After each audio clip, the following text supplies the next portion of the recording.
Welcome to Auto Resolve. In this guide, I will show you how to fix Windows 10 update KB5068781 when it's not installing on your PC. Fix 1. Run Windows Update Troubleshooter Step 1. Press Windows plus I to open settings. Step 2. Go to Update and Security. Step 3. Click Troubleshoot Additional Troubleshooters. Step 4. Select Windows Update. Click Run the Troubleshooter. Step 5.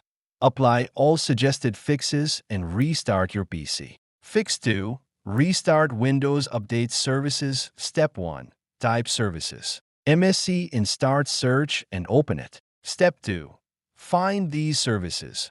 Windows Update Background Intelligent Transfer Service, BITS. Cryptographic Services. Step 3. Right. Click each, select Restart. Fix 3. Free up storage space. Step 1.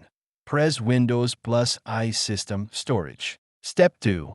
Delete temporary files. Step 3. Remove unused apps or move files to another drive. Fix 4.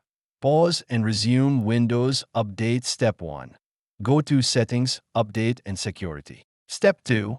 Click Pause Updates for 7 days. Step 3. Restart PC. Go back and resume updates.